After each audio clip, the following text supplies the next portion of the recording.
सोची फाटा करे जावा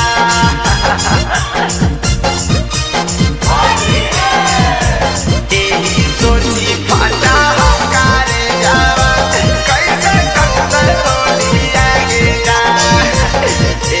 सोची फाटा करे जावा आगे डोली चढ़ी चाल जाइमी तू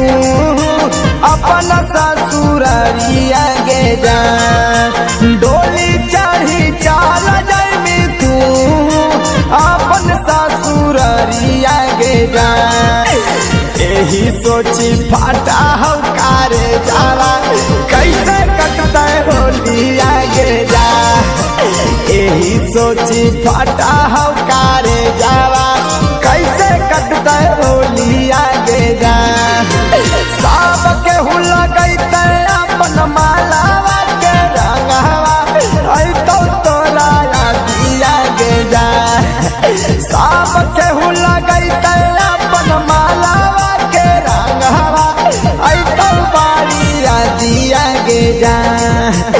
एही सोची फाटा करे जावा कैसे कटते होलिया गे जा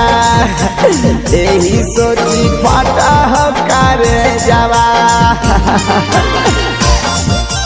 आप सुन रहे हैं मेहदी म्यूजिक फाटा करे जावा सोची फाटा करे जावा कैसे कटते होलिया गे जा सोची फाटा के करा से बोला हम है पी जानू होलिया के करा के रंगब हम चिकन दोनों गालिया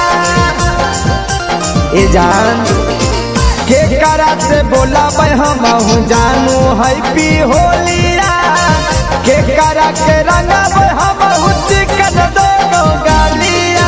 4 बजे भोरावा में हमारा के लगैते कौना छतिया गे जा 4 बजे भोरावा में हमारा के लगैते कौना छतिया गे जा एही सोची फाटा करे जावा कैसे कटते होलिया गे जा एही सोची फाटा करे जावा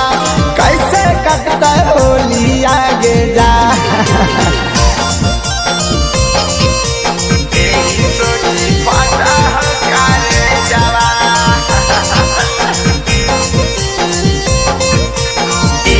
सोची फाटा करे जावा कैसे कटते होलिया गे जा राहुल रवानी के कैसे तू भूलनी गे पियावा के झूठ जानू का सब खैनी गे राहुल रवानी के कैसे तू भूलनी गे पियावा के झूठ जानू का सब खैनी गे दिल्ली पर करावा के रतिया में आबौ नाही नींदिया गे जा दिल पर करावा के रतिया में आबौ नाही नींदिया गे जा एही सोची फाटा करे जावा कैसे कटते होलिया गे जा एही सोची फाटा करे जावा कैसे कटते होलिया गे आप सुन रहे हैं मेहदी म्यूजिक को।